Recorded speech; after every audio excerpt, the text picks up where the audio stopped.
بسم اللہ الرحمن الرحیم۔ کل کے درس میں ہم نے علامہ علاء الدین حصکفی کی در مختار کی عبارت کی تشریح کر دی تھی بقدر ضرورت کے اوپر، جو انہوں نے فرمایا ہے کہ آیت وضو میں اذا تحقیقیہ آیا اور جنابت کے ذکر میں ان تشقیقیہ آیا، ان کنتم جنبا، اور وضو میں تھا اذا قمتم الی الصلاۃ فاغسلوا وجوہکم۔ تو اذا تحقیقیہ ہے اور ان تشقیقیہ ہے۔ اذا تحقیقیہ کا مطلب کہ وہ چیز ہونا تو یقینی ہے، تو جب ہو تو ایسا کرو۔ اس کا مطلب وضو تمہیں بنانا تو ضروری ہے، نماز پڑھنی ضروری ہے، لازم ہے، اور بہرحال آپ کو ہر روز 5 نمازوں کا وقت ملنا ہے، اس میں کوئی شک نہیں ہے۔ تو اس لیے اذا لائے، اذا قمتم الی الصلاۃ فاغسلوا، جب نماز کے لیے اٹھو تو وضو کرو۔ اور جنابت میں ان لے کے آئے، ان ہوتا ہے یہ تشقیق کے لیے، اگر ایسا ہو جائے تو ایسا کرو۔ تو جنابت میں شک ہی ہوتا ہے، کوئی کنفرم تو نہیں ہے، کوئی ضروری لازم تو نہیں ہے کہ ہر روز یا ہر ہفتے یا ہر مہینے جنابت ہو۔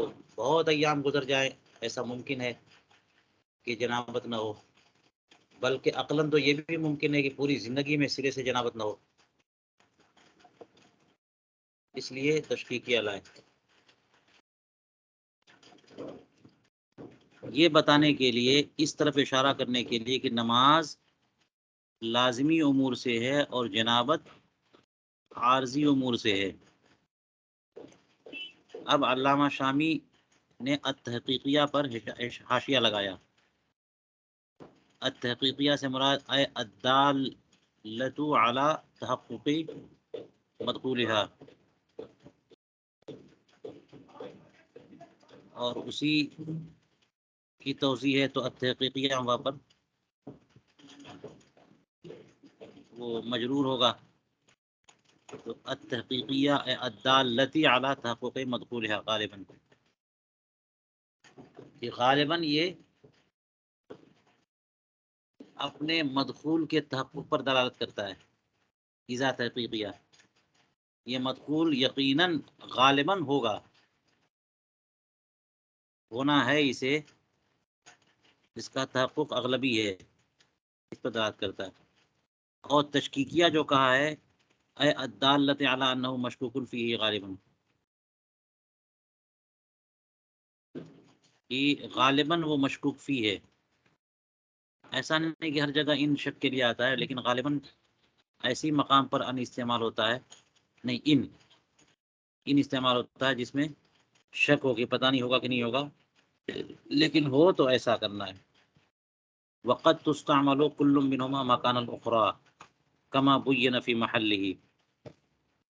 اب ان کا استعمال کبھی اذا کی جگہ پہ، اذا کا استعمال کبھی ان کی جگہ پہ، یعنی تشکیک والا کلمہ جو ہے وہ تحقیق کے لیے، تحقیق والا کلمہ تشکیک کے مقام پر ذکر کر دیا جاتا ہے۔ اس کی تفصیلات آپ جو ہے وہ بلاغت کی کتابوں میں دیکھیے۔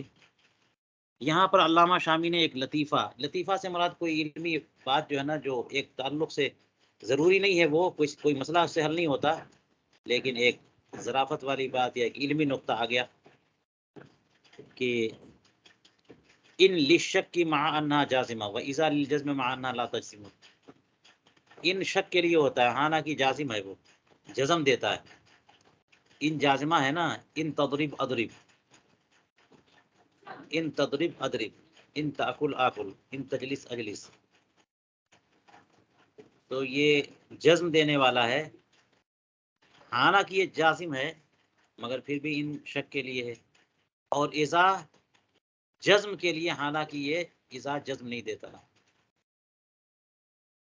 اور یہ جزم سے مراد اعراب ہے نا، یعنی اعراب کی ایک حالت ہے کہ نہ فتحہ نہ ضمہ نہ کسرہ، بلکہ جزم۔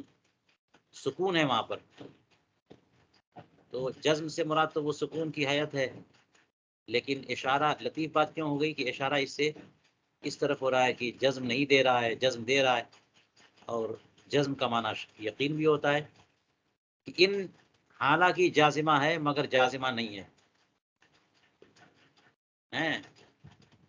ان اگرچہ لفظاً جازمہ ہے مگر مانن تشکیکیہ ہے، اور اذا مانن جازمہ ہے اور اعراب کے اعتبار سے جازمہ نہیں ہے۔ کہتے ہیں کہ علامہ امام زمخشری جو معتزلی ہے وہ امام اللغہ کہہ سکتے ہیں، نہ کہ ہمارا امام، تو زمخشری نے اس معاملے میں ایک پہیلی پیش کی ہے، وقد الغز، ایسا قول جو ایک پہیلی کی حیثیت رکھتا ہو، اور اس میں نقطے والی بات ہوتی ہے، پہلی میں بہت ہی نادر بات جو ہے نا وہ پیش کر دی جاتی ہے جس کی طرف توجہ نہیں جاتی، اس کو لغز کہتے ہیں، پہلی کہتے ہیں۔ تو زمخشری نے کیا بات کہی ہے کہ انا ان شککت وجدتمونی جازما واذا جزمت فاننی لم اجزمی،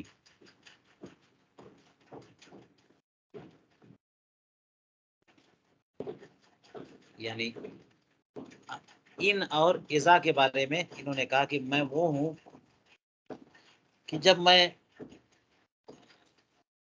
شک کرتا ہوں تو تم لوگ مجھے جازم پاتے ہو، حالت شک میں مجھے جازم پاتے ہو، اور جب میں جزم دیتا ہوں تو میں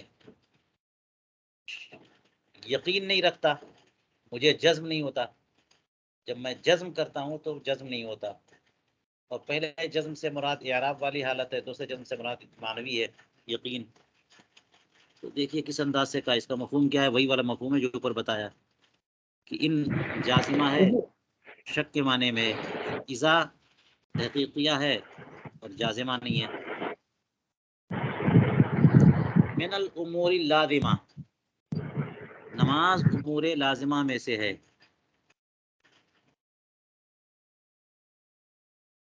اور امور لازمہ سے مراد انہوں نے کہا کہ الغالبۃ الوجود بالنظر الی دیانت المسلم، مسلمان کی دینداری اور دیانتداری پر نظر کرتے ہوئے دیکھا جائے تو غالباً اس کا وجود لازم ہے، ہوگا، ورنہ دیکھیے کتنے مسلمان ایسے ہیں کہ وہ نماز ہی نہیں پڑھتے سرے سے، تو پھر امور لازمہ میں سے کیسے کہہ دیں گے؟ یعنی لازمۃ الوجود کی بات کر رہے ہیں، یہ واجب اور فرض کی بات نہیں کر رہے ہیں، واجب فرض تو ہے لیکن جو مسلمان نماز پڑھ ہی نہیں رہے ہیں تو کیسے کہہ سکتے ہیں کہ اس کا وجود لازم ہے؟ لازمی طور پر اس کا وجود ہوگا ہی، پورے ہفتے پورے مہینے نماز نہیں پڑھتے ہیں تو وجود ہی نہیں ہے سرے سے، تو لازم کہاں سے ہوا؟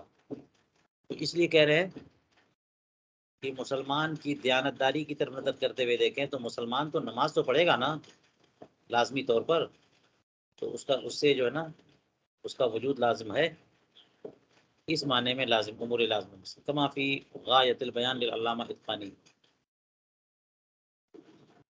اور جنابت کو جو ہے کیا کہا انہوں نے؟ امور عارضہ میں سے، یہ کہتے ہیں اس لیے کہ ہو سکتا ہے کہ سرے سے جنابت ہو ہی نہیں، عقلاً ممکن تو ہے۔ چلیے اب آپ حضرات اپنے سوالات پیش کریے۔ السلام علیکم حضور۔ وعلیکم السلام ورحمۃ اللہ وبرکاتہ۔ یہ جو اوپر جو لطیفہ زمخشری نے بیان کیا ہے تو اس کا ترجمہ یہ نہیں ہوگا انا ان، میں ان ہوں، شکک تو شک میں ڈالتا ہوں، وجدتمونی جازمن، اور تم نے مجھے جزم دینے والا پایا، وَإِذَا، یعنی اے انا اذا، میں اذا ہوں اور جزم دیتا ہوں، فإنی لم اجزم، جبکہ میں نے جزم نہیں دیا۔ بالکل یہ کر سکتے ہیں ترجمہ۔ جی، اور دوسری بات حضور یہ تھی کہ یہ بات سمجھ میں نہیں آ رہی کہ یہ انا جو ہے، جی آپ کے ترجمے کی وضاحت کر دوں کہ انا مبتدا ہے اس صورت میں، اور ان جو ہے خبر ہے۔ جی، اس صورت میں ان خبر ہے، مبتدا انا ان، میں ان ہوں، اور پھر یہ اضافی بات ہو جائے گی یا صفت بنا دیں ان کی کہ میں وہ ان ہوں، تو پھر اس کے بعد یہ ایک اور خبر آ جائے گی وہ اذا، میں اذا ہوں.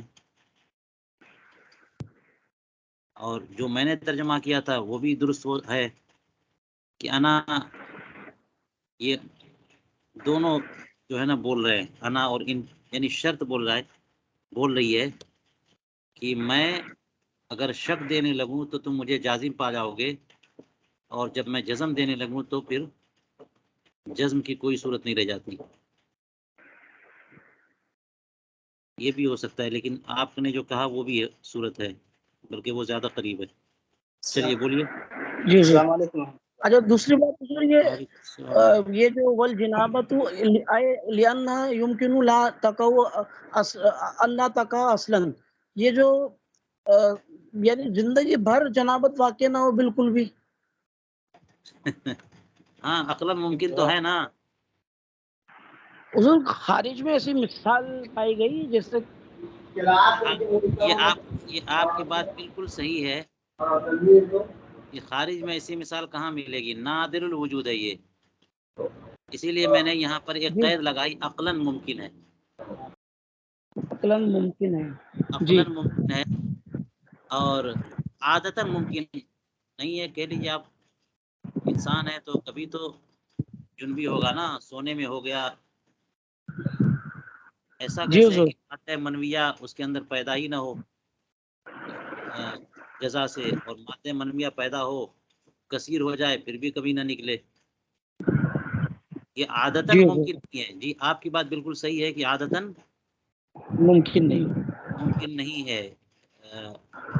یعنی متاثر کہہ سکتے ہیں، آپ کی بہت شاذ و نادر، کوئی دنیا میں کوئی ایسا بندہ ہو وہ زندگی بھر روزہ ہی رکھنا شروع کر دیا اس نے، بس اتنا لیتا ہے کہ اس سے افطار کر لیتا ہے.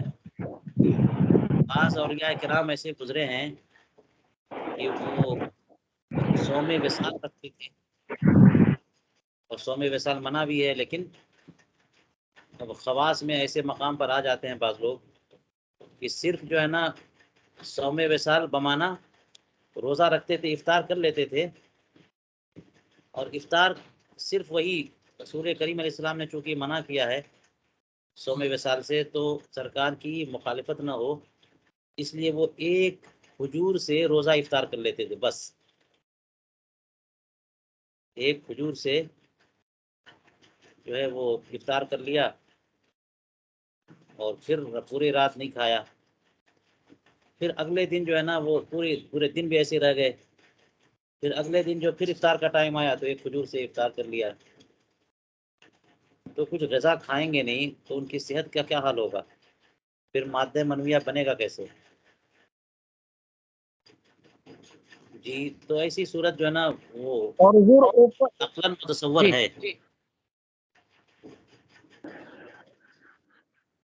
جی اوپر جو الغذا گزرا ہے تو اس کا فائل زمخشری ہے. ہاں، وقت الغذا فی ذالک الامام الزمخشری. اور جی اگر حضور. آپ نے کہا کہ یہ لطیفہ زمخشری کا ہے، یہ کوئی ضروری نہیں ہے، یہ تو شعر ہے. ہاں یہ ہے کہ اس شعر سے یہ لطیفہ مستفاد ہے. چلیے. السلام علیکم ورحمۃ اللہ. وعلیکم السلام ورحمۃ اللہ وبرکاتہ. جی فرمائیے. میں اصل میں جو ابھی گفتگو کرنے جا رہا ہوں وہ ہمارے اسلامی بھائی مولانا عبد الماجد صاحب قبلہ کی بات سے ہی تھوڑا سا متعلق ہے. جی وہ جی یہ جی کہ انہوں نے یہ جو صورت پیش کری کہ انا اور ان کو مبتدا اور خبر بنا دیں، تو اس کے بعد شککتو کا ترجمہ مولانا عبد الماجد صاحب قبلہ جو ہے وہ متعدی کر کے فرما رہے ہیں کہ میں شک میں ڈالتا ہوں.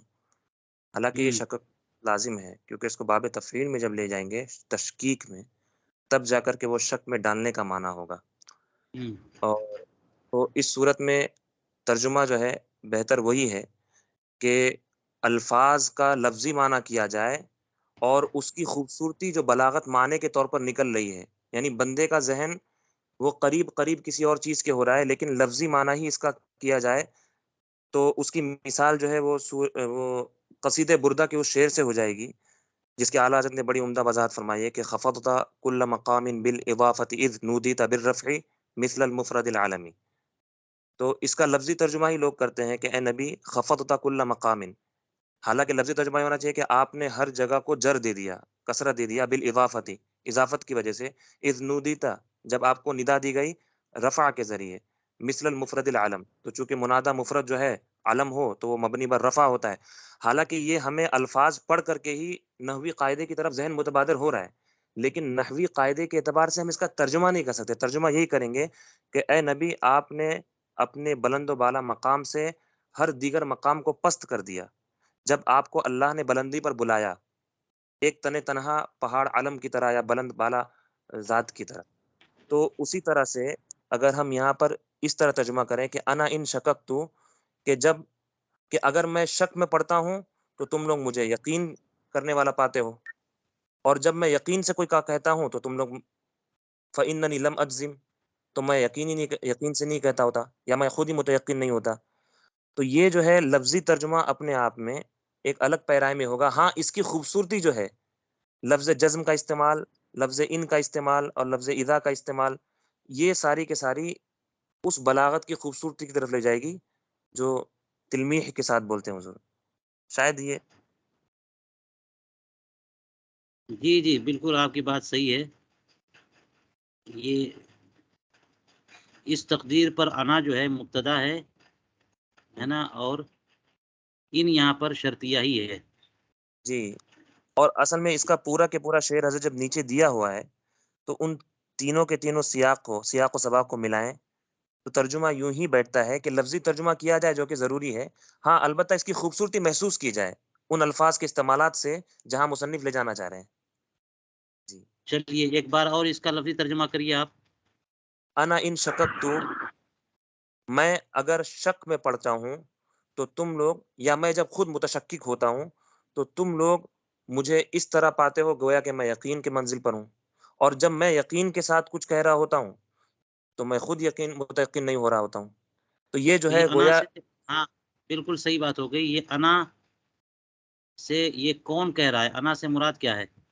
یہ خود شاعر اپنے آپ کو کہہ رہے ہیں، کیونکہ یہ ایک پہیلی ہے نا حضرت، یہ وقد الغزا، یہ ایک الغاز ہے، ایک پہیلی ہے.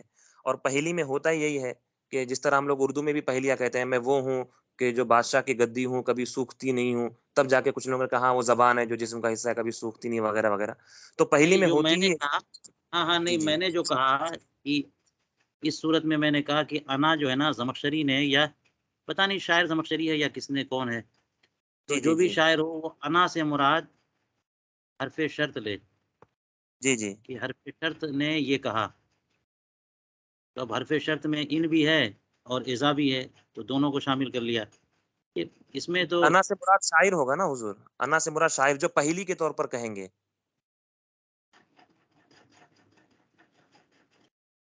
حضور شاعر تو مطلب کہ سمجھ میں نہیں آ رہا ہے اس میں. شاعر کیسے ہاں مراد لیں گے اس کو؟ شاعر نے ہاں اور شاعر نے جی آپ کا جی جی، صحیح ترجمہ صحیح. بالکل درست تھا. میں نے ترجمے جی پہ صحیح بات فرمایا شاعر کی آپ نے. تھی، میں نے کہا مجھے یہ لگا ہے اس شاعر طرح. جو ہے حروف شرط کی طرف سے یہ بات بول رہا ہے کہ میں جی وہ جی حرف جی، شرط صحیح ہوں، اگر میں فرمایا.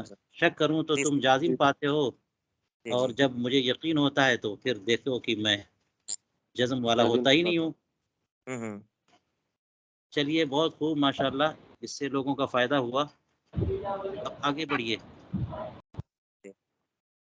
اور حضرت یہاں پر جو انہوں نے فرمایا ہے کہ وضو یہ سنت بھی ہوتا ہے، مندوب بھی ہوتا ہے اور فرض بھی ہوتا ہے، اور غسل جو ہے یہ صرف اور صرف فرض ہی ہوتا ہے. تو یہ اس پر تو دعویٰ کس اعتراض حساب؟ نہیں کیا.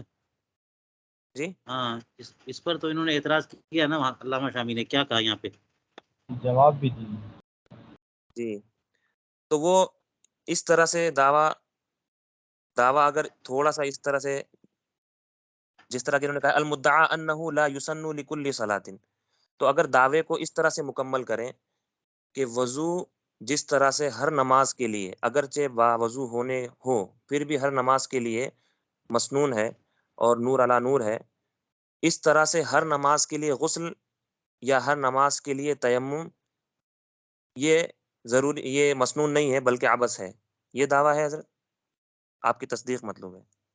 ہاں، یہ اور اس کی طرف واضح اشارہ انہوں نے کر دیا نا علامہ حسکفی نے کہ غسل علی الغسل اور تیمم علی التیمم یہ عبث ہے، جی، تو یہ اور مطلقاً وضو انہوں نے علی فرمایا، انہوں نے اس بات کی تعین نہیں ہاں فرمائی کہ غسل علی الغسل یہ نماز کے لیے یا مطلقاً، کیونکہ اگر نماز کی قید سے خارج کریں تو ہمارے پاس احرام کے لیے غسل مسنون ہے، وقوف عرفہ کے لیے غسل مسنون ہے زوال کے بعد، اس طرح سے صلاۃ کسوف اور خسوف اور عید وغیرہ کے لیے بھی غسل مسنون ہے، جمعہ کی نماز کے لیے غسل مسنون ہے، تو یہ مطلقاً غسل کی مکمل اقسام کو نہیں خارج کر رہے ہیں، یہ صرف نماز کے لیے ہی کر رہے ہیں نا حضرت؟ ہاں یہ قید یہاں پر ہے وضو علی الوضو جو ہے، جی لیکن ایک بات اور مجھے سمجھ میں آتی ہے کہ غسل علی الغسل کو عبث کہہ دیا انہوں نے، تیمم علی التیمم کو عبث کہہ دیا، وضو علی الوضو کو نور علی نور کا، تو یہ بات یوں بھی معقول ہوتی ہے کہ دیکھیے اگر وضو کسی نے کیا تو وضو علی الوضو کے لیے تخلل عمل شرط کرا دیا، تو وضو علی الوضو کوئی چھوٹا سا بھی عمل کر لیجیے آپ اور پھر وضو کریے تو یہ نور لا نور ہے، جی یعنی وضو کیا آپ نے اور اس کے بعد جو ہے وہ فون پر کوئی بات کر لی آپ نے جس میں کوئی غلط بات ہو گئی ہے تو پھر وضو کریے، یا تلاوت کر لی تھوڑی سی پھر وضو کر لیجیے، یہ بات تیمم علی تیمم میں سمجھ میں نہیں آتی ہے، یا غسل علی غسل میں کہ کوئی عمل غسل جو سنت ہے پھر تو حضور وہ یہ وضو میں تو غرم محجرین بھی ہے نا، ہاں، اور وہ غسل اس میں الغسل کی حضور بات یہ علیہ نہیں آتی کہ السلام کی تھوڑا سا حدیث کوئی عمل شریف ہے۔ کریے پھر غسل کریے تو بڑا اس کی فضیلت ہے، جو فضیلت ثابت ہے غسل الغسل کی وہ تو خاص مقامات پر ہے نا کہ غسل کی ضرورت نہیں ہے، مگر جمعہ کا دن آ گیا یا احرام پہننا ہے تو غسل سنت ہے۔ اور اس طرح سے حضرت امام مالک علیہ الرحمت جب بھی احادیث کے درس کے لیے تشریف لے جاتے تو اس طرح کے فتح الباری میں موجود ہے، آپ اتنا اہتمام فرماتے کہ اثر نو غسل فرماتے اور نئے اور کپڑوں کو یا دھلے ہوئے کپڑے پہنتے اور اوپر عطر لگاتے اور اس کے بعد بڑے اہتمام سے بیٹھتے درس کے لیے۔ جی، تو ان کے لیے بھی غسل ہر درس کے لیے ثابت ہے جس طرح کے فتح الباری میں ہے، اور جی جی جی پھر اس کو عبث کہنا یہ کہ وہ ان کا یہ فعل عبث تھا، حالانکہ ان کی نیت تو یہ تقرب حبس سے کہنا ہونی کا چاہیے۔ مطلب ہاں حبس کہنا کا مطلب یہ کہ کوئی یعنی ثواب سے خالی ان کے آداب میں سے ہونا، امام مالک کا طریقہ ہونا ایک، اور یہ تو فقہ حنفی کی بات ہو رہی ہے نا، کوئی ایسا حکم جی تو نہیں نا ہے کہ آپ جو ہے نا نئی حدیث لکھنے کے لیے غسل کریے، جی جی ایسا نہیں ہے۔ ایسا کوئی فضیلت کا معاملہ تو وارد نہیں ہوا کہ ان سے بات کی ان سے، لیکن بہرحال ان سب باتیں جو کہیں انہوں نے اس میں قیود ہیں، آگے بیان تو کیا انہوں نے۔ حضور اگر یہ آیت قرآنی کو دیکھا جائے خذوا زینتکم عند کل مسجد، اور پھر اگر کوئی شخص جو ہے وہ اہتمام کرتا ہے ہر نماز کے لیے اور آسانی اس کو ہوتی ہے اور اس میں اگر وہ غسل بھی کرتا ہے اور لباس بھی اچھا پہنتا ہے تو پھر تو مستحب ہی ہوگا اس میں۔ نہیں، وہ مستحب کہنے کے لیے بھی دلیل چاہیے، مستحب کہنے کے لیے بھی دلیل چاہیے، تو کوئی ایسی بات ہونی چاہیے نا کہ حضور کریم علیہ السلام نے پھر نئی نماز کے لیے وہ غسل کیا ہو، حضور یہ کوئی بھی تو ہے نا کہ دلیل کی نیت مستحسن ہے، نیت مستحسن ہے، اور وضو کی فضیلت پر تو وضو کی فضیلت پر تو دلائل موجود ہے نا، لیکن تیمم پر تیمم اس کی کوئی دلیل موجود ہو کہ اس میں بھی ثواب ہے، یا غسل پر ہے تو ہو سکتا ہے۔ دلیل ہو اس میں بھی ثواب ہے، تب نا یہ مطلب عبث سے مطلب بالکل بیکار نہیں ہے، کیونکہ بہرحال غسل پر غسل کرنا یہ فائدہ ہے اس کا کہ صبح بھی غسل کرے شام بھی غسل کرے ٹھنڈک حاصل ہوتی ہے اور گرد و غبار ختم ہوتے ہیں، لیکن عبث سے مراد یہ کہ ثواب سے آ رہی، تو اس کو مباحات سے کہہ سکتے ہیں، اور مباحات میں بھی اگر نیت خیر ہے تو ثواب آ جائے گا، مباحات میں بھی اگر نیت خیر ہے تو ثواب تو ملتا ہی ہے، تو یہ مطلب ہو سکتا ہے عبث سے، ورنہ غسل کو مکمل عبث کہنا عجیب بات ہو جائے گی نا۔ حضور اور یہ جو عبارت ہے وہ بات جو مولانا جی شمس تبریز نے کہی وہ بات بھی جو ہے نا وہ بڑی مضبوط بات ہے، یہ نماز کے لیے نماز کی قید لگا لیں کہ وضو الوضو یعنی نماز کے لیے، جی تو ایک تیمم کر لیا، اس کے بعد نئی اگلی نماز کے لیے وہی تیمم کافی ہے. دوسرا تیمم کرنا یہ نور قانون ہو یا سنت ہو یا اس کی فضیلت ہو، اس کی دلیل چاہیے نا. حضور وضو کے لیے تو حضور کا فرمان ہے نا کہ ہاں وہی تو وضو اعضائے کے لیے وضو ہے، لیکن روشن وہی ہو تو جاتے ہیں. تیمم اور غسل کے لیے تو کچھ ہو. جی حضور اس کے لیے تو نہیں ہے، اس وجہ سے وضو کو نور علی نور کہہ کے رکھ دیے ہیں، ان کے متعلق کچھ بولے نہیں.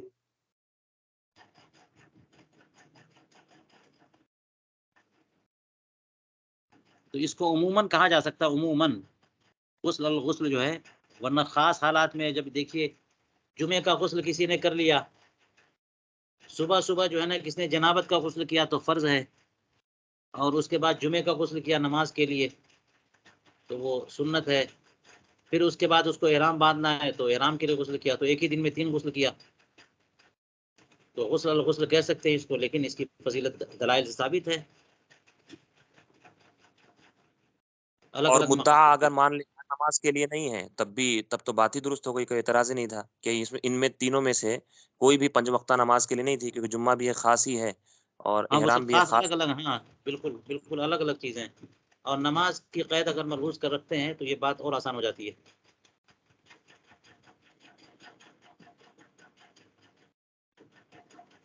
حضور اگلی جو اس سے عبارت ہے اسی میں کہ ان اختیار البزدوی انہ سنت لیوم لا للصلاۃ،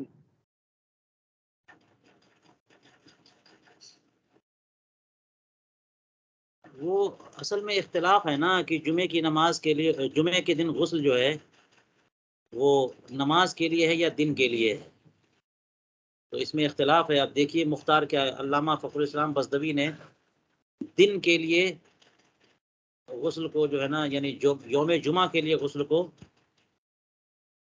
مسنون قرار دیا ہے، اور باقی لوگ جو ہے نا جمعہ کے دن جو غسل مسنون ہے وہ نماز کے لیے ہے. ثمرہ اختلاف یہ نکلے گا کہ دیہاتی جن پر جمعہ واجب نہیں ہے تو ان کے لیے غسل سنت بھی نہیں ہے، اور علامہ فخر الاسلام بزدوی جو یوم جمعہ کے لیے غسل کو سنت قرار دے رہے ہیں تو دیہاتی پر بھی جمعہ غسل مسنون ہوگا. یہ ثمرہ اختلاف نکلے گا.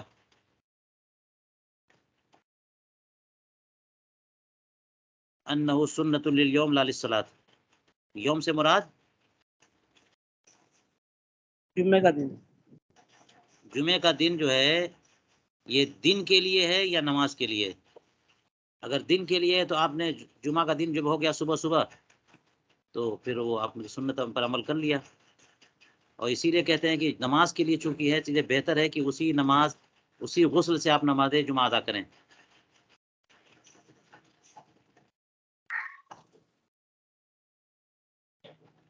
چلیے حضور اسی کے یہ اوپر جو عبارت ہے اس کی تھوڑی سی تشریح کر دیں. وَكَذَا بولیے. يَقُومُ التَّيَمُّمُ مَقَامَ الْوُضُوءِ لِنَحْوِ النَّوْمِ، یہ کیا مطلب ہے اس کا؟ ہاں جیسے مسجد میں داخل ہونے کے لیے، سونے کے لیے، ان سب چیزوں کے لیے تیمم جو ہے وضو کے قائم مقام ہے. یعنی یہ بھی ایک سوالی کے انداز میں کہ بعض صورت تو نکلتی ہے کہ تیمم جو ہے وہ ہے، یعنی تیمم جب ہے فرض ہے اور سنت کی بھی صورت ہے.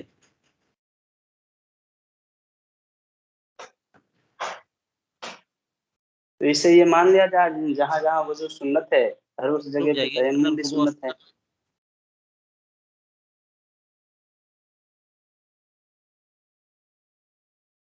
تو یہی جو کہا نا کہ لیو علماء ان الوضوء سنت و فرض، یہ 2 قسمیں نکلتی ہیں وضو کی.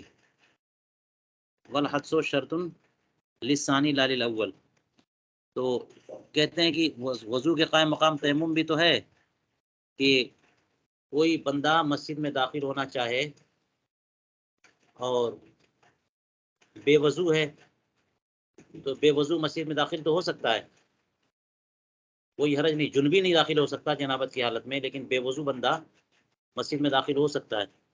لیکن اگر وہ وضو کی جگہ تیمم کرے تو تیمم وضو کے قائم مقام ہو جائے گا. یعنی ایسے معاملات میں جن معاملات میں وضو لازم نہیں ہے، جیسے درود شریف پڑھنے کے لیے وضو ضروری نہیں ہے، قرآن کریم کی تلاوت کے لیے بھی وضو ضروری نہیں ہے، مس مصحف کے لیے وضو ضروری ہے، تو ان امور کے لیے وضو ضروری نہیں ہے، بہتر ہے وضو، تو ایسے مقامات پر تیمم وضو کے قائم مقام ہے، جیسے سونا ہے، مسجد میں داخل ہونا ہے، سونے کے لیے وضو ضروری نہیں ہے، لیکن بہتر ہے کہ وضو کر کے سوئیں، تو اگر پانی نہیں ہے تو بہتر ہے کہ تیمم کر کے سوئیں۔ مسجد میں داخل ہونے کے لیے وضو ضروری نہیں ہے، بے وضو بندہ مسجد میں جا سکتا ہے، لیکن اگر پانی نہیں ہے تو ہاں بہتر ضرور ہے کہ وضو کر کے جائے، لیکن اگر پانی نہیں ہے تو تیمم کر کے بھی مسجد میں جا سکتا ہے، یہ تیمم بھی وضو کے قائم مقام ہو جائے گا۔ فلا یشترط فیہما ان یکونا فرضا، تو فرض ہونا شرط نہیں ہے، حالانکہ تیمم کر سکتا ہے۔ بات سمجھ میں آئی؟ جی حضور، تو حضور اس سے یہ مراد لیا جائے کہ جہاں جہاں وضو سنت ہے ہر اس جگہ پہ پانی کے عدم موجودگی میں تیمم کرنا یہ بھی سنت ہے؟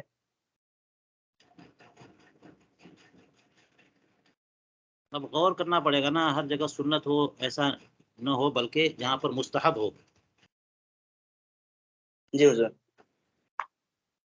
اور اس کو دیکھنا چاہیے، اور کتابوں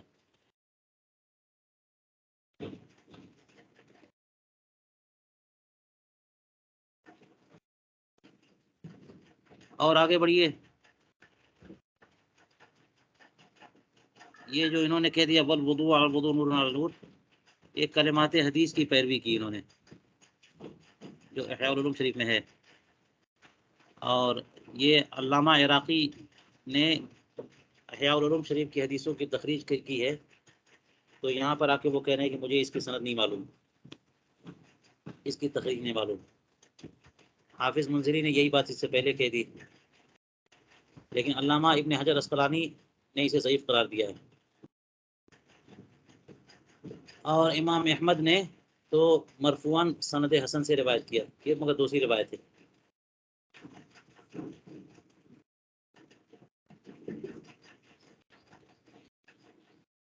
ولم یقید الشارح باختلاف المجلس طبعا لظاہر الحدیث، شارح نے اختلاف مجلس کی قید نہیں لگائی ہے نا، اس لیے کہ ظاہر حدیث میں کلمات ایسے ہی تھے، من توضأ علی طہر بعد تخلل العمل وغیرہ، یا اختلاف المجلس نہیں کہا، تو اس لیے انہوں نے بھی یہاں پر والوضوء علی الوضوء کہہ دیا، اختلاف مجلس کی قید نہیں رکھا، حالانکہ اختلاف مجلس کی قید ہے، بیٹھے بیٹھے، یعنی آپ وضو کرنے کے لیے بیٹھے ہوئے ہیں، وضو کر لیا آپ نے، اور جیسی وضو سے فارغ ہوئے پاؤں دھو کر کے اٹھے پھر بیٹھ کر کے وضو کرنے لگے، تو یہ وضو جو ہے نا اس کو وہ فضیلت نہیں ہے، وضو سے یہ مراد نہیں ہے، ایک عمل بیچ میں آ جائے، ایک وضو مکمل کیا آپ نے، اب مجلس بدلی اور پھر دوبارہ جو ہے وضو کرنے آئے، یہ قید کیوں نہیں لگائی؟ کیونکہ حدیث میں قید نہیں تھی، اور یہ قید معتبر ہے۔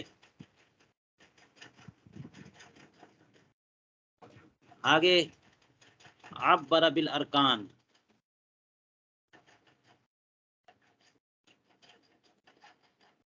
اور لوگ جو ہے نا فرض یا فرائض کا لفظ استعمال کرتے ہیں، یہاں پر علامہ غزی تمرتاشی نے تنویر الابصار میں ارکان الوضو رکن کا لفظ استعمال کیا، تو علامہ حسکفی فرماتے ہیں کہ اس میں فائدہ زیادہ ہے اور اعتراضات سے حفاظت ہے، جو اعتراضات لفظ فرض استعمال کرنے پر آتے ہیں ان اعتراضات سے سلامتی ہے، اگرچہ ان کا جواب لوگوں نے دیا ہے اور جواب صحیح بھی ہے، لیکن کیوں سوال و جواب کے چکر میں پڑیں، کیوں نہیں فرض لفظ چھوڑ کر کے رکن کا لفظ استعمال کریں۔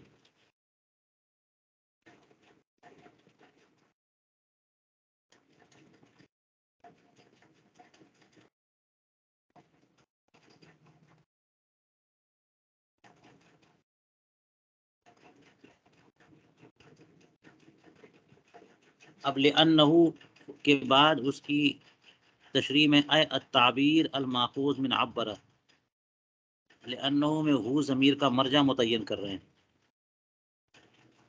کہ وہ فعل کے اندر جو مصدر مقدر ہے وہی مراد ہے، وہی مرجع ہے لأنہو کا، کیونکہ عبرہ کہیں گے تو اس کے فاعل کی طرف کوئی نہ سمجھ لے کہ فاعل جو ہے نا وہ مرجع ہے،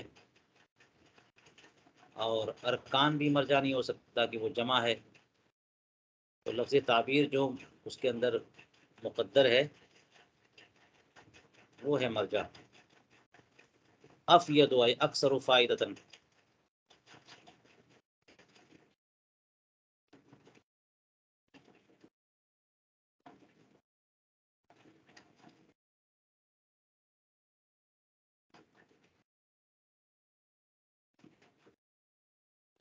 تو کیسے اس کا فائدہ زیادہ ہے؟ ایک تو یہ کہ لفظ رکن جو ہے نا رکن خاص ہوتا ہے اور فرض عام ہوتا ہے۔ فرض سے مراد یہ کہ جو ضروری ہو، تو شرط کو بھی شامل ہے، اور شرط جو ہے نا داخل ماہیت نہیں ہوتی، رکن داخل ماہیت ہے، تو یہ بھی ضروری ہے وہ بھی ضروری ہے، لیکن وہ خارج ماہیت یا داخل ماہیت تو خاص ہے، فرض دونوں کو شامل ہے۔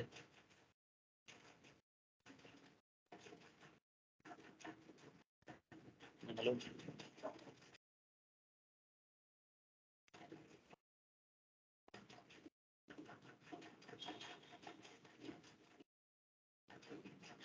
وَلِيُنَبِّهَ عَلَىٰ أَنَّ مُرَادَ مَنْ عَبَّرَ بِالْفُرُوضِ الْأَرْكَانِ، ایک یہ تنبیہ بھی دینی مقصود ہے کہ جو لوگ لفظ فروض کا استعمال کرتے ہیں ایسے موقع پہ، فروض الوضوء یا فرائض الوضوء اربعۃ، وہ فرائض سے مراد جو ہے نا ارکان ہی لیتے ہیں۔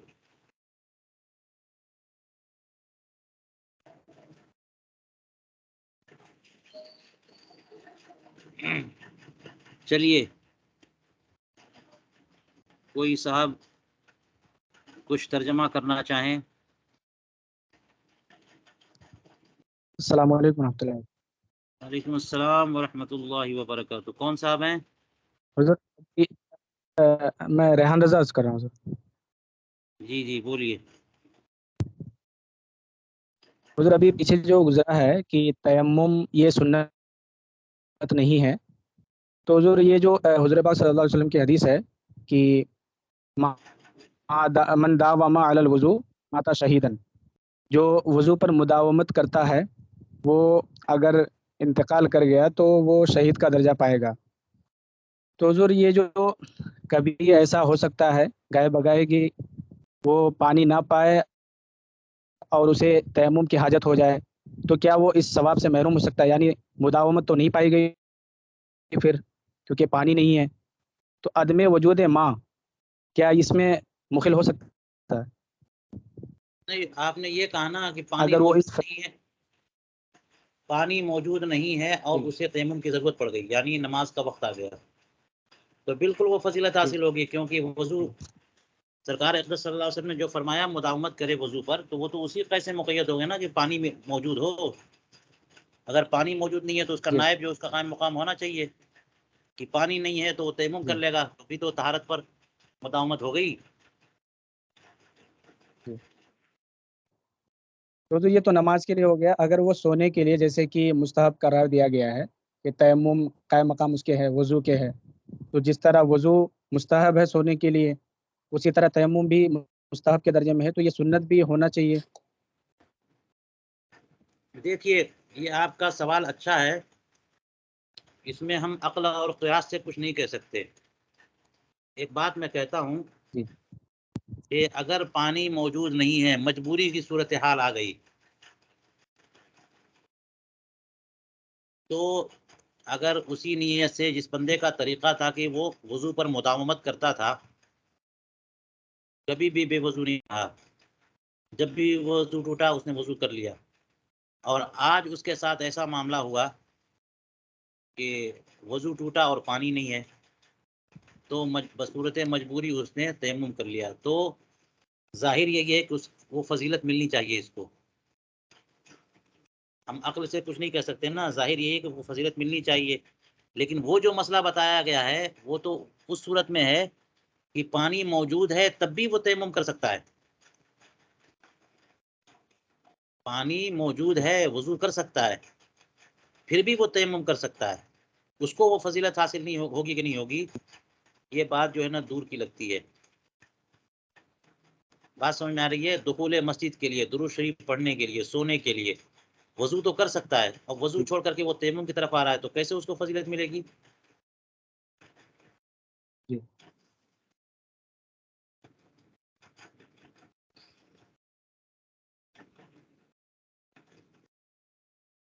مولانا ریحان صاحب، آپ جو ہے نا سب کا بھی فائدہ کریے ذرا، یہاں سے مع سلامتی الی آخری سے 2-3 سطر پڑھ کے ترجمہ کریے۔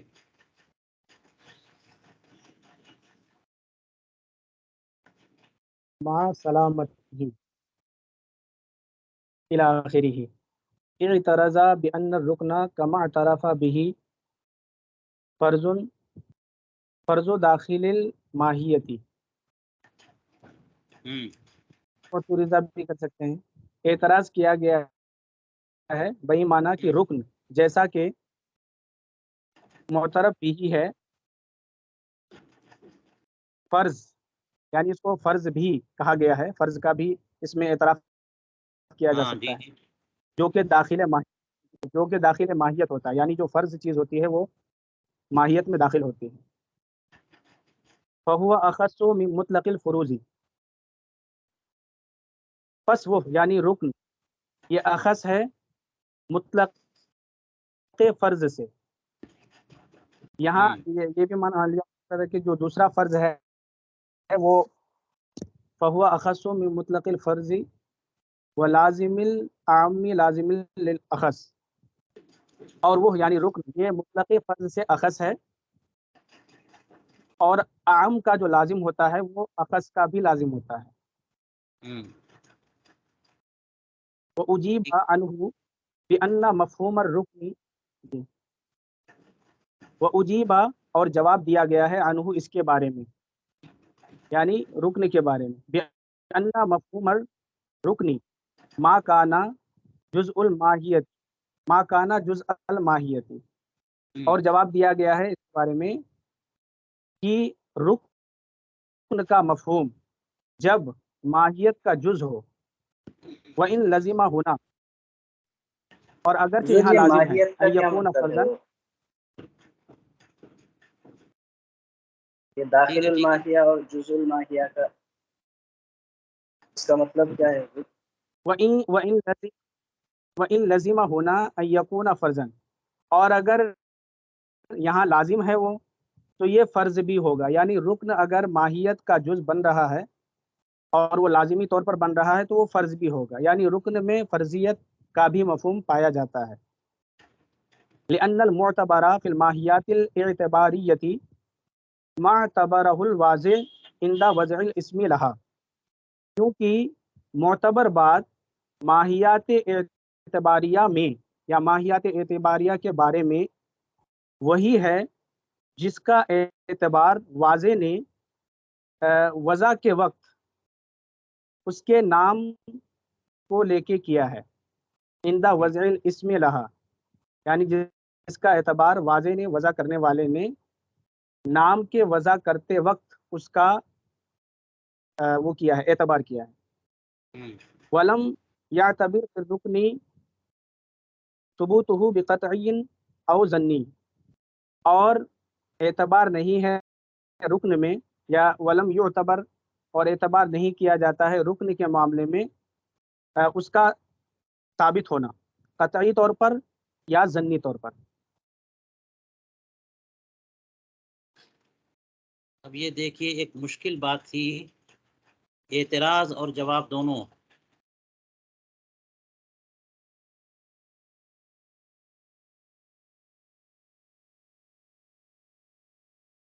کوئی بھی چیز کسی کا رکن ہو تو اس سے یہ لازم تو نہیں آتا کہ وہ فرض ہو، اس کا رکن ہے، لیکن یہاں پر لفظ فرض چھوڑ کر کے رکن استعمال کیا، اور یہاں پر تو رکن کہہ کر کے وہی فرض مراد ہے جو داخل ماہیت ہے، وہ فرض نہیں ہے جو کہ خارج ماہیت ہے، جو کہ شرط ہے۔ اسی لیے کہا انہوں نے کہ یہ تو اخص مطلق ہے فرض سے، فرض کو عام درجے میں رکھ رہے ہیں، جو ضروری ہو کہ اگر وہ نہ ہو تو یہ حکم بھی کا بھی وجود نہ ہو. جیسے شرط نہیں پائی گئی تو مشروط بھی نہیں پائی گئی. مگر وہ عام ہے فرض کا یہ مفہوم کہ شرط کو بھی شامل ہے، اور شرط خارج شے ہوتی ہے، اور رکن جو ہے وہ داخل ماہیت کا نام ہے. یہاں پر رکن اور جزء ماہیت، یہ داخل ماہیت اور جزء ماہیت ایک ہی مطلب ہے. اور یہ پوری تعریف ہو گئی رکن کی. یہاں پر فرض داخل الماہیت، یہ فرض داخل ماہیت یہی رکن ہے.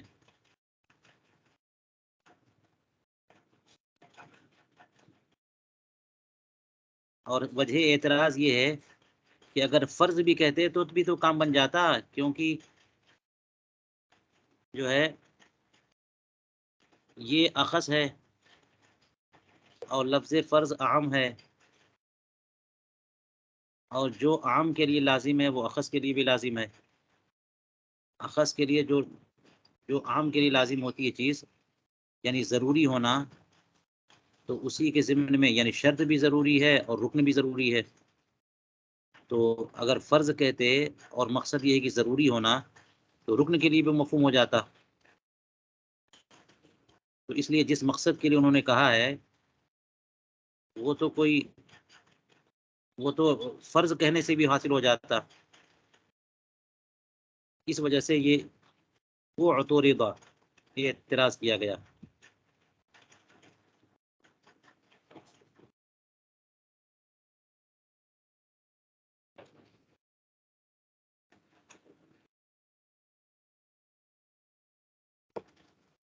اور جواب کی وجہ یہ ہے کہ رکن کا مفہوم کیا ہے. رکن کے مفہوم میں فرضیت داخل نہیں ہے، فرض ہونا. رکن کا مفہوم یہ ہے کہ جو ماہیت کا جز ہو. ہاں یہاں پر وَإِن لازمہ ہونا ان یکون فردن، یہاں اس رکن کا فرض ہونا لازم آیا.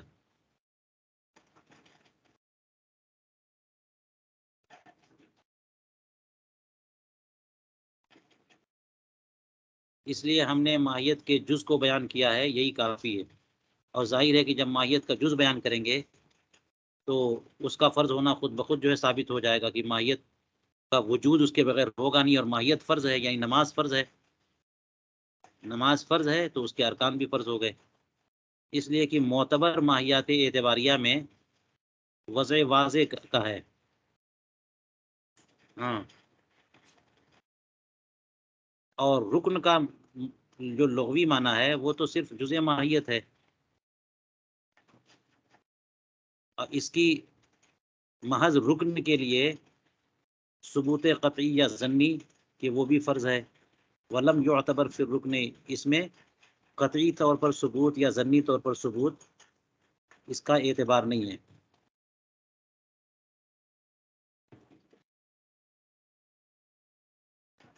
تو یہ سب بحثیں انہوں نے کی ہیں اس بات پر.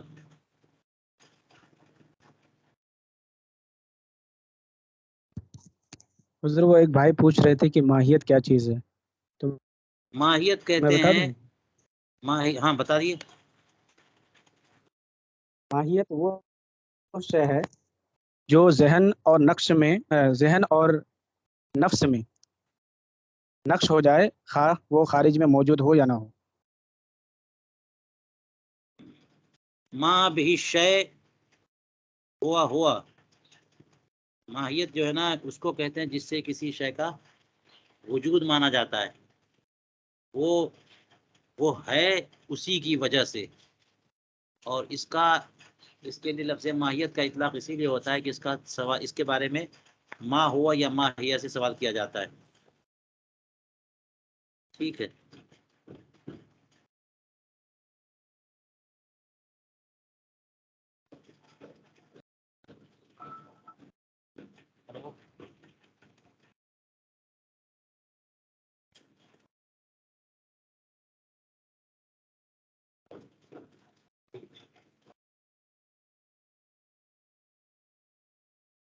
اگر میں بزی ہوں آدھے گھنٹے کے بعد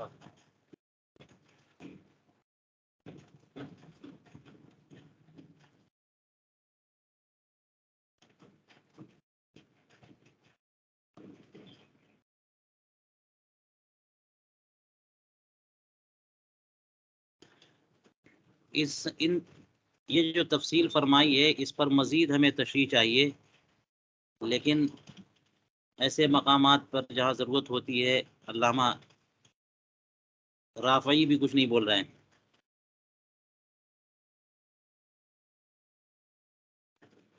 ٹھیک ہے، حضور وہاں عبارت ہے فَإِنَّهُ لَمْ يَثْبُتْ شَيْءٌ مِنْهَا بِقَطْعِهٍ، یعنی ربع راس کی مقدار اور جو بیان کیا گیا ہے، مسح راس کا ثبوت تو ملتا ہے قطعی طور پر، نص قطعی اس کے لیے وہ ہے، دلیل ہے، لیکن حضور وہ جو فقہ حنفی میں ربع راس کو مقدار مسح راس قرار دیا گیا ہے، مطلب یہ ہے کہ ربع راس کا مسح یہ فرض ہے، تو گویا کہ یہ ہوا خلاصہ کہ ربع راس کی مقدار فرض ہے.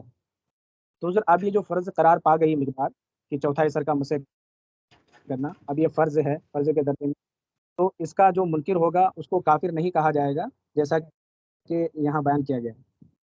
تو اب یہ فرض کا درجہ پا چکا ہے، تو اب اس کے منکر فقہ حنفی کی روح سے کافر قرار دیا جانا چاہیے تھا. نہیں، اس کی وجہ یہ ہے، اسی لیے تو فرض کی دو قسمیں کی ہیں، فرض اعتقادی اور فرض عملی. تو یہ فرض اعتقادی نہیں ہے، فرض عملی ہے. جی اور باتیں اس میں بھی کچھ باتیں آ گئی ہیں کہ اسے، اور فرض عملی کے لیے بھی دلیل قطعی سے ہوتا ہے معاملہ، اور کبھی کبھی دلیل ظنی سے. تو یہ جو آپ نے کہا نا، وہ اس میں حضرت مغیرہ ابن شعبہ کی ایک روایت ہے کہ رسول کریم علیہ الصلوۃ والسلام جو ہے گھوڑے پر تشریف لائے اور وہاں پہ قضاء حاجت فرمایا، پھر وضو کیا تو ربع راس پر مسح کیا. تو یہ تو متواتر روایت نہیں نہ ہوئی، قطعی کیسے کہہ سکتے ہیں؟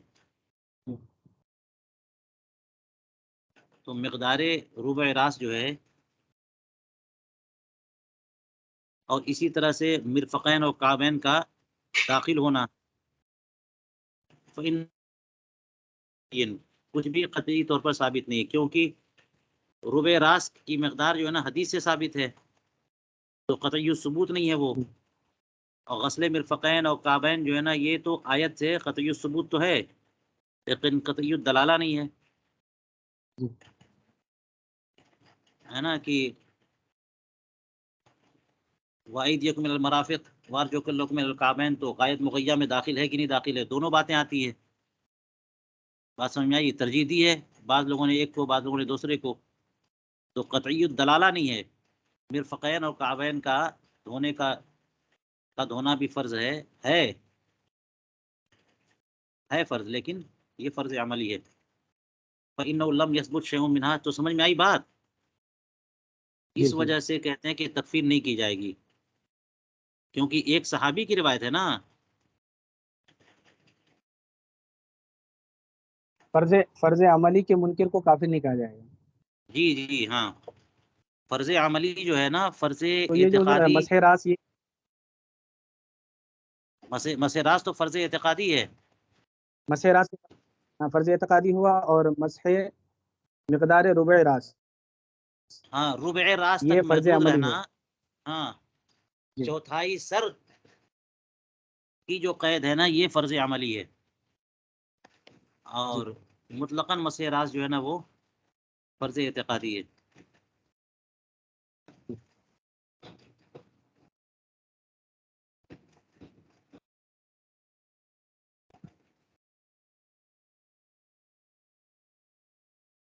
دو صفحہ ہوا کہ نہیں ہوا؟ دو صفحات تو ہو گئے، لیکن ابھی ایک بہت بڑا مسئلہ یہاں پر ہے. وَلِذَا لَمْ يُكْفَرِ مخالف فِيهَا، ربع راس اور غسل مرفقین اور غسل قعبین میں کوئی اختلاف کرے تو اس کی تکفیر نہیں کی جائے گی.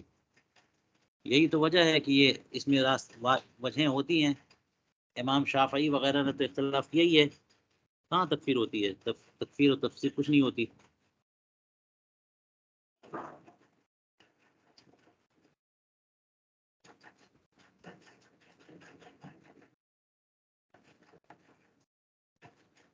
اجماعاً حضور خلاف اگر کوئی العلیہ. فرض عملی کا بھی کلیتاً انکار کرے تب تو پھر اس کے لیے بھی تکفیر کہیں گے، مطلب اس کے اوپر بھی کفر کا فتویٰ لگے فرض گا. عملی اگر کوئی کلیتاً اس کا انکار کرتا ہے وہ ایسا ہے نہیں، جیسے سر کا چوتھائی حصہ ہم لیتے ہیں، اور امام شافعی کے نزدیک ایک بال بھی اگر چھو لیتا ہے کوئی بندہ ہو جاتا ہے.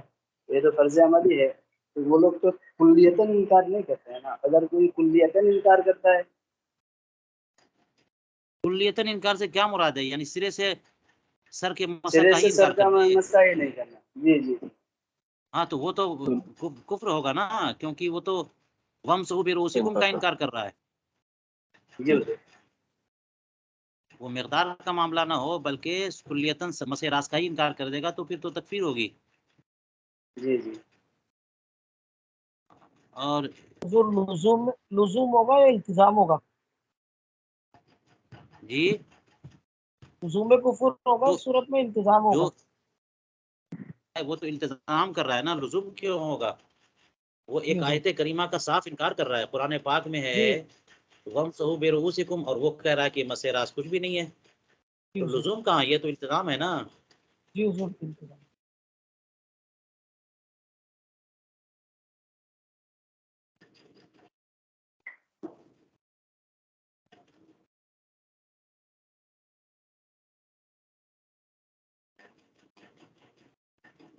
اور کہتے ہیں کہ وَإِنْ أُرِيدَ يَلْزَمُ عُمُومُ الْمُشْتَرَكِ أَوْ إِرَادَةُ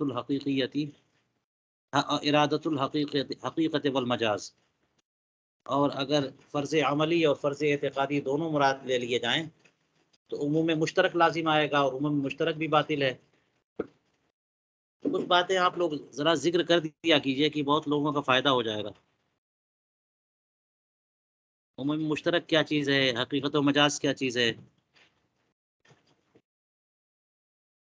دیکھیے ایک لفظ مشترک ہوتا ہے نا، جیسے مشترک کے جاریہ لفظ ہے، مشترک کی مثال میں پیش کرتے ہیں جاریہ. اس کا معنی باندی اور اس کا معنی کشتی بھی ہے. اسی طرح لفظ عین ہے، عین کا معنی آنکھ ہے، عین کا معنی سونا ہے، عین کا معنی گھٹنا ہے، بہت سارے. تو مشترک کا عام ہونا یہ نہیں ہوتا. مشترک کوئی لفظ مشترک ہو تو توقف کرتے ہیں جب تک کہ کوئی ایک معنی متعین نہ ہو جائے. عموم مشترک کا نظریہ جو ہے نا غلط ہے کہ لفظ جاریہ بولے اور باندی بھی مراد ہو جائے اور کشتی بھی مراد ہو جائے. بات سمجھ میں آئی؟ جیسے ایک لفظ مشترک ہے قروء والا لفظ، یہ آپ لوگوں نے بہت پڑھا ہوا ہے.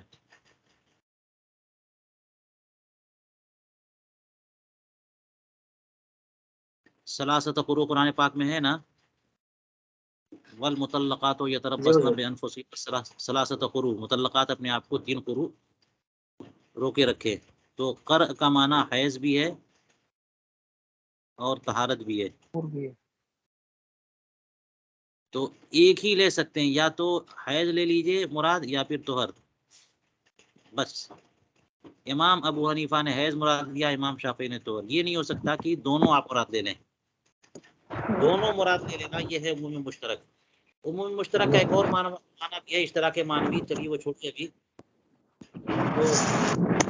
تو اگر دونوں مراد لیتے ہیں عموم مشترک لازم آئے گا، تو لازم آئے گا تو کیا حرج ہے؟ کیونکہ عموم مشترک غلط ہے. مشترک میں سے ایک ہی لینا ہے.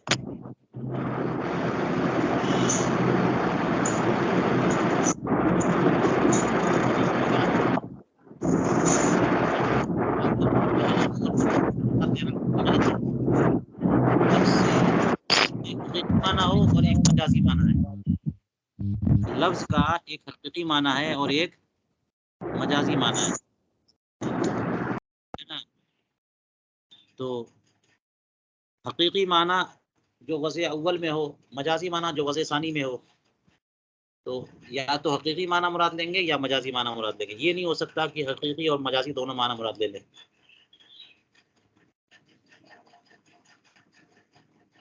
تو ہاں یہ ہو سکتا ہے کہ مجاز متعارف ہو، جیسا اصول الشاسی میں آپ نے پڑھا ہوگا کہ حقیقت و مجاز سب اس کے افراد میں سے مانے جائیں.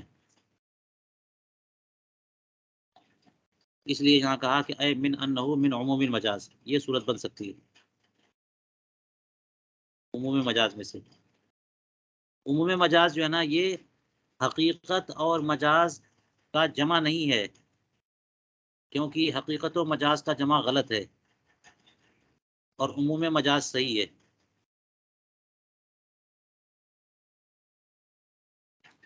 اور فرق عموم مجاز میں اور حقیقت و مجاز کے درمیان جمع میں کیا ہے کہ ان الحقیقت فی الاول تجعل فردا من الافراد، عموم مجاز میں حقیقت جو ہے نا عموم مجاز کے افراد میں سے ایک فرد واقع ہوتا ہے، تو بہت افراد ہیں جس کا حقیقی معنی بھی اور مجازی معنی بھی، جیسے کہتے ہیں نا آپ نے اصول الشاشی میں پڑھا ہوگا کہ کسی نے کہہ دیا کہ ہاں تو فلاں گھر میں داخل ہو،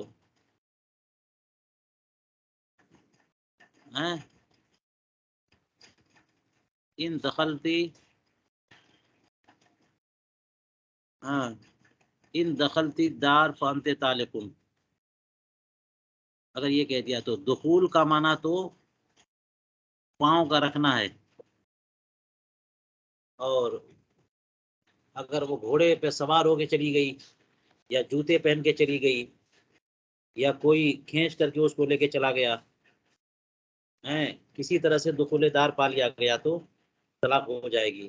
تو سارے افراد یعنی حقیقی معنی جو ہے کہ یہ کہتے ہیں نا کہ اگر میں تمہارے گھر میں قدم رکھوں یا تو نے میرے گھر میں قدم رکھا، ان دخلتی دار کے بجائے یہ رکھ لیجیے قدم رکھنا، تو قدم رکھنا جو ہے عمومی مجاز لیتے ہیں یہاں پہ کہ اگر ننگے پاؤں قدم رکھنا جو حقیقی معنی ہے اس طرح قدم رکھا تب بھی طلاق ہوگی، اور جوتے پہن کے گئی تب بھی طلاق ہوگی، اور سواری پہ گئی تب بھی طلاق ہوگی۔ وجہ یہ ہے کہ اگر میں نے قدم رکھا یا تم نے قدم رکھا، یہ ایک ایسی تعبیر ہے کہ جس کا معنی جو ہے نا وہ عوامی طور پر یہ لیا جاتا ہے کہ کسی طرح میں داخل ہو گئی، تو جو حقیقی معنی ہے وہ بھی عام معنی کا ایک فرد ہے، جو مجازی معنی ہے وہ بھی ایک عام معنی کا فرد ہے، یہ اس طور پر اس کو لیا جاتا ہے، یہ صحیح ہے۔ تجعل فردا من الافراد بأن يراد معنی، اس طور پر کہ ایک ایسا مفہوم مراد لیا جائے فی کل الافراد،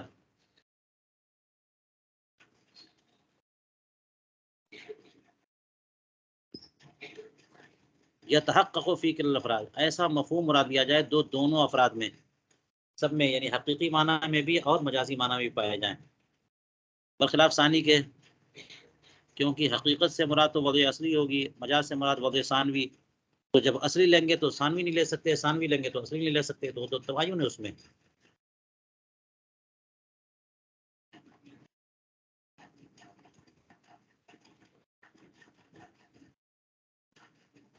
جی کسی اور کو کچھ کہنا ہے؟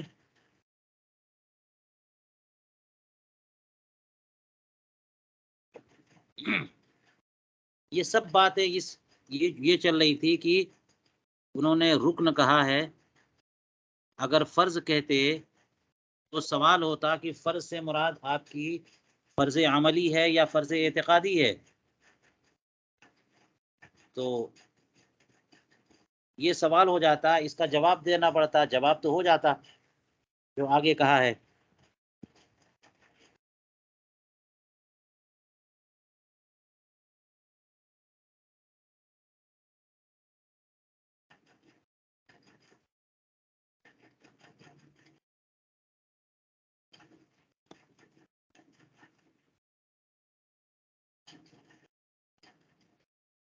یا پھر ایک اور جواب کہ یہ بھی جواب دیا جا سکتا تھا اس سوال سے، کوئی سوال کرتا کہ فرض کیوں کہا آپ نے، فرض کہہ دیا تو قطعی مراد ہے یا ظنی مراد ہے، قطعی مراد ہو تو سوال فلاں سے ہے، ظنی مراد ہو تو سوال اس سے ہے، تو اس کے جواب میں یہ کہہ سکتے تھے کہ مراد قطعی ہی ہے،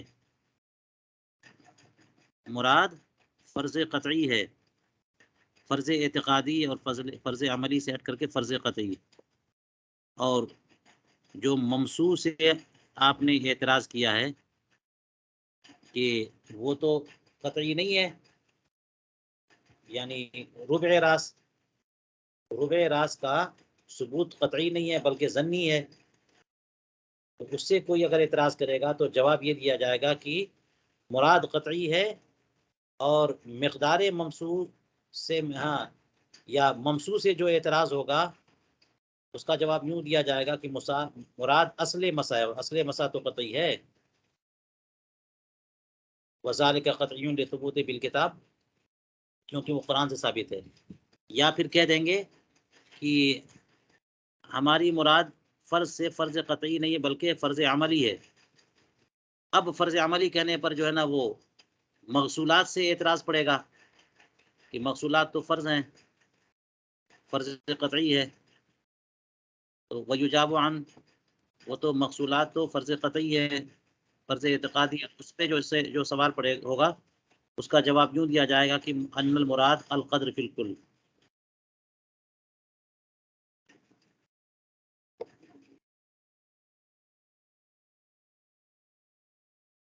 کہ عملی مراد لیں گے، اور اس سے ہاتھ دھونا اس میں مراد لیں گے کوہنیوں سمیت، چہرہ دھونا یعنی عذار شامل کر کے، اور عذار جو ما بین الاذن والعذار والی جگہ ہے، کان کے بغل والی جگہ، وہ تو فرض قطعی نہیں ہے، فرض عملی ہے دھونا۔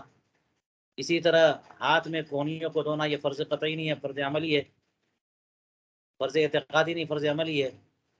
پاؤں میں دونوں ٹخنوں کو دھونا، پاؤں دھونا فرض اعتقادی ہے، ٹخنوں کو دھونا فرض عملی ہے جی۔ تو ان سب میں مقدار شامل کر کے مراد لے لیں گے کہ چہرہ دھونا یعنی پورا چہرہ دونوں کانوں کی لو تک، تو پھر پورا دھونا تو فرض عملی ہے۔ یوں ہی ہاتھ دھونا یعنی کوہنیوں سمیت، پاؤں دھونا یعنی ٹخنوں سمیت، تو فرض عملی سب پر صادق ہے۔ ولا شک انہ من حاضر حیثیت عملی، اور بے شک یہ مقدار شامل کر کے مراد لے مغسولات میں تو فرض اعتقادی نہیں ہے بلکہ فرض عملی ہے۔ کیوں؟ اس لیے کہ مرفقین کعبین میں امام ظفر کا اختلاف ہے، اور عذار و اذن کے درمیان جو جگہ ہے اس میں امام ابو یوسف کا اختلاف ہے، یہ فرض عملی ہوا۔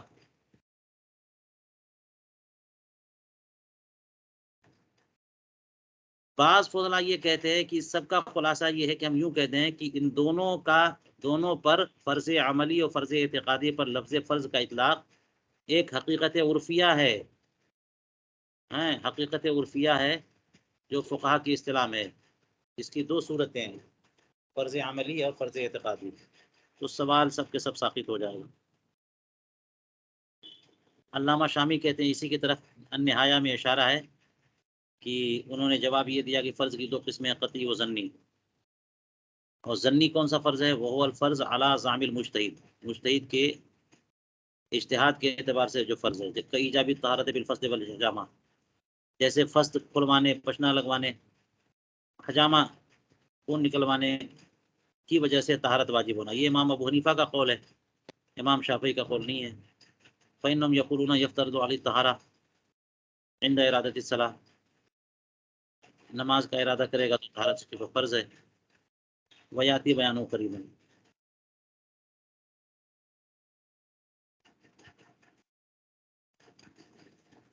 چلیے یہاں تک ہم آج کا سلسلہ روکتے ہیں،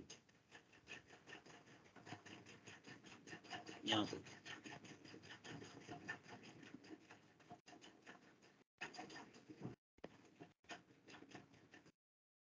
جی